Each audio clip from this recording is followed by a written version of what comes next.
Hello मेरे shining stars. तो आज हम कर रहे हैं हिंदी व्याकरण पाठ्य पुस्तक मनस्वी कक्षा 8 by Galaxy Publication Magic Mind series. अध्याय 10 वचन। वचन एक अनेक का ज्ञान कराते हैं। जैसे चित्र देखिए, लड़का खेल रहा है, लड़के खेल रहे हैं, अध्यापक जी पढ़ा रहे हैं, बच्चे पढ़ रहे हैं। उपयुक्त दो चित्रों में एक कर्ता और क्रिया का बोध हो रहा है, किंतु दो चित्रों में एक से अधिक कर्ता का बोध हो रहा है। कर्ता के एक या अनेक होने का बोध क्रिया द्वारा भी हो रहा है। यही एक या अनेक का बोध कराने वाले शब्द ही वचन कहलाते हैं।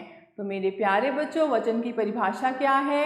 जिस संज्ञा शब्द से किसी वस्तु या पदार्थ के एक अथवा अनेक होने का बोध हो उसे वचन कहते हैं। वचन के दो प्रकार हैं, एक वचन और बहुवचन।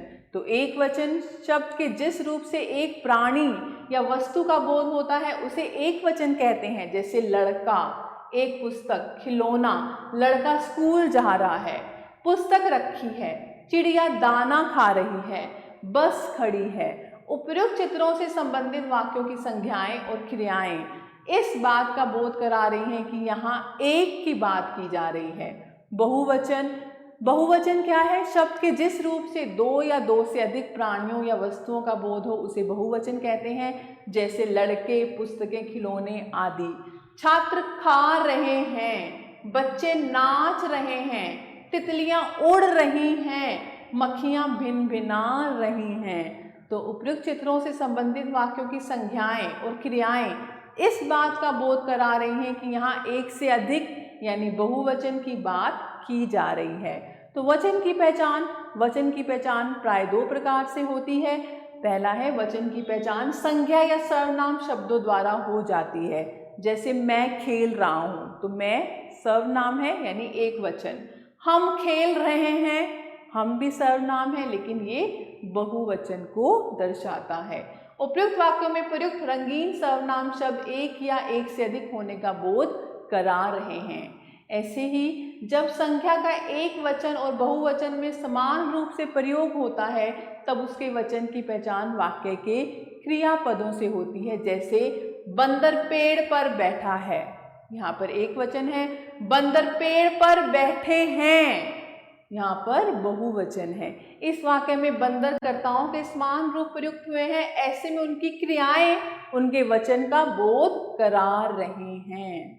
अब एक वचन के स्थान पर बहुवचन का प्रयोग हिंदी में साधारणतः एक संख्या के लिए एक वचन और एक से अधिक के लिए बहुवचन का प्रयोग किया जाता है, किंतु कभी कभी निम्नलिखित परिस्थितियों में एक के लिए भी बहुवचन शब्द का प्रयोग किया जाता है। जैसे किसी के प्रति सम्मान प्रकट करने के लिए एक वचन को बहुवचन में प्रयोग किया जाता है। महात्मा गांधी महान थे, उसकी चाची जी अध्यापिका हैं, मेरे दादाजी घर पर हैं। इन वाक्यों में महात्मा गांधी, चाची जी, दादाजी एक वचन संज्ञाएं हैं, लेकिन सम्मान या आदर के अर्थ में इनके लिए थे, हैं जैसी बहुवचन सूचक क्रियाओं का प्रयोग किया गया है। अब बहुवचन के लिए एक वचन का प्रयोग जिन संज्ञा शब्दों के साथ जाति, दल, सेना, समूह आदि प्रयुक्त होता है उनका प्रयोग केवल एक वचन में ही किया जाता है। जैसे विरोधी दल की रैली में कल यहाँ जन समूह एकत्र होगा। अब पदार्थ सूचक शब्दों यथा चाय, कॉफी आदि का प्रयोग एक वचन में होता है। जैसे मुझे गर्म कॉफी दो, सोने का मूल्य प्रतिदिन बढ़ रहा है। सदा एक वचन में प्रयुक्त होने वाले शब्द, कुछ संज्ञा शब्दों का प्रयोग सदा एक वचन में होता है। जनता, जनता ने नेताजी का जोरदार स्वागत किया। भीड़, भीड़ ने चोर की खूब खबर ली। दूध, बच्चों को गर्म दूध पिलाओ। वर्षा, बहुत तेज वर्षा हो रही है। सदा बहुवचन में प्रयुक्त होने वाले शब्द, कुछ संज्ञा शब्दों का प्रयोग सदा बहुवचन में होता है। दर्शन, हम आपके दर्शन करने आए थे। आंसू, दुख में हमेशा आंसू निकलते हैं। हस्ताक्षर, मैंने पत्र पर हस्ताक्षर किए हुए हैं। बाल, मैंने उसके लंबे बाल देखे। प्राण, उसने हंसते हंसते प्राण त्याग दिए। लोभ, लोग उसकी बातों पर विश्वास करते हैं। दाम, उस पुस्तक के दाम बताइए। अब एक वचन से बहुवचन बनाने के नियम। पहला है स्त्रीलिंग शब्दों के अंतिम या को या करने से, जैसे चूहिया चूहिया, लुटिया लुटिया, खटिया खटिया, डिबिया डिबिया, बुढ़िया बुढ़िया, चुटिया चुटिया। दूसरा है अकारांत पुल्लिंग शब्दों में अंतिम आ को ए कर दिया जाता है, जैसे बेटा बेटे, लड़का लड़के, शीशा शीशे, ताला ताले, पर्दा पर्दे, चूहा चूहे। तीसरा है अकारांत स्त्रीलिंग शब्दों के अंत में ए जोड़ दिया जाता है, जैसे कमीज कमीजें, सड़क सड़कें, किताब किताबें, आंख आंखें, रात रातें, साइकिल साइकिलें। अगला है अकारांत स्त्रीलिंग शब्दों के अंत में ए जोड़ दिया जाता है, जैसे छात्रा छात्राएं, कविता कविताएं, अध्यापिका अध्यापिकाएं, लता लताएं, कथा कथाएं, शाखा शाखाएं।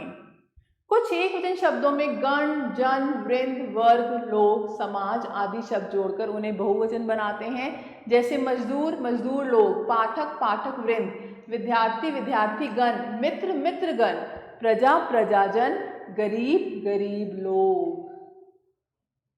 अगला है उकारांत। उकारांत और ओकारांत स्त्रीलिंग शब्दों के अंत में ए लगा देते हैं तथा ऊ को हस ऊ कर दिया जाता है। जू जुएं, धेनु धेनुएं, धातु धातुएं, बहु बहुएं, वस्तु वस्तुएं, वधु वधुएं। जहाँ पे बड़ा ऊ है वो छोटा ऊ बन जाएगा। अगला है इकारांत और इकारांत शब्दों के अंत में या जोड़कर ई को ई कर दिया जाता है, जैसे रानी रानियां, धोती धोतियां, बड़ी है तो छोटी आ जाएगी और यहाँ चाबी चाबियां, नारी नारियां, नाती नातियां, विधि विधियां। कारक चिन्हों से पहले आने वाले संज्ञा शब्दों में वचन परिवर्तन। जब किस संज्ञा शब्द के साथ कारक चिन्ह जैसे ने को में से का आदि आए तो संज्ञा शब्द को बहुवचन बनाने के लिए निम्नलिखित नियम हैं। पहला है एक वचन शब्द में यदि ई या ई हो, बड़ी ई हो, तो बहुवचन बनाने के लिए उनमें यो जोड़ देते हैं तथा बड़ी ई को छोटी ई कर देते हैं, जैसे मुनि मुनियों, लड़की लड़कियों, नदी नदियों, देवी देवियों, सिपाही सिपाहियों, भाई भाइयों। दूसरा है अकारांत तत्सम शब्दों के अंत में ओ जोड़ देते हैं, जैसे लता लताओं, पिता पिताओं, योद्धा योद्धाओं, राजा राजाओं, नेता नेताओं, शिक्षा शिक्षाओं। तीसरा है अकारांत और अकारांत तद्भव शब्दों के अंत में ओ कर देते हैं, जैसे घर घरों, घोड़ा घोड़ों, भोरा भोरों, लड़का लड़कों। उकारांत और उकारांत शब्दों के अंत में आए दीर्घ स्वर को हस्व कर देते हैं और ओ जोड़ देते हैं, जैसे गुरु गुरुओं, लड्डू लड्डुओं, आलू आलुओं, साधु साधुओं, हिंदू हिंदुओं, चाकू चाकुओं। और पांचवा है कुछ शब्द जिनके अंत में इया हो यहाँ यों कर देते हैं, जैसे पुड़िया पुड़ियों, मुखिया मुखियों, गुड़िया गुड़ियों, चिड़िया चिड़ियों। चलो मेरे प्यारे बच्चों, हम दोहराते हैं। शब्द के जिस रूप से एक या अनेक होने का पता चले उसे वचन कहते हैं। हिंदी में वचन के दो भेद हैं, एक वचन और बहुवचन। वचन की पहचान संज्ञा, सर्वनाम या क्रिया शब्दों द्वारा होती है। शब्द के जिस रूप से एक व्यक्ति, वस्तु या एक प्राणी के होने का ज्ञान हो उसे एक वचन कहते हैं। शब्द के जिस रूप से दो या दो से अधिक व्यक्तियों या वस्तुओं का ज्ञान हो उसे बहुवचन कहते हैं। अब आपकी बारी। प्रश्न 1 निम्नलिखित प्रश्नों के उत्तर दीजिए। तो आप इन प्रश्नों को कर सकते हैं। प्रश्न 2 सही बहुवचन के सामने सही का निशान लगाइए, जैसे गायिका गायिकाएं, सड़क सड़कें, खटिया खटियां, गुड़िया गुड़ियां। तो ऐसे ही आप कर सकते हैं। प्रश्न 3 रिक्त स्थान में उचित शब्द चुनकर रिक्त स्थान भरिए। पंचतंत्र की खाली स्थान पढ़ो। कथाओं या कथाएं, पंचतंत्र की कथाएं पढ़ो। आकाश में खाली स्थान उड़ रहे हैं, पक्षी या पक्षीगण, पक्षी उड़ रहे हैं। तो ऐसे ही आप कर सकते हैं। प्रश्न 4 है नीचे दिए गए शब्दों के बहुवचन बनाकर लिखिए। और प्रश्न 5 में नीचे दिए गए शब्दों के बहुवचन रूप में वाक्य बनाइए। सूचना, सड़क, कथा, पंचतंत्र की कथाएं सुनो, ऐसे आप बहुवचन बना के वाक्य में प्रयुक्त कर सकते हैं। गतिविधि, दिए गए शब्दों विद्यार्थी, खिड़कियां, पुस्तक, गीता, पत्ते, कलियां, घास, तितलियां, अध्यापकगण एवं शैतानियों का प्रयोग करते हुए वाक्य बनाइए। और इसे भी जानिए, संस्कृत में 3 प्रकार के वचन, एक वचन, द्विवचन व बहुवचन होते हैं। वचन संख्या के विकारी शब्द हैं जो संज्ञा व सर्वनाम के मूल रूप को परिवर्तित कर सकते हैं। मैं आशा करती हूँ मेरे प्यारे बच्चों, आपको यह अध्याय अच्छे से समझ आया होगा। आप सभी बच्चों का तहे दिल से धन्यवाद। हमेशा खुश रहिए और स्वस्थ रहिए।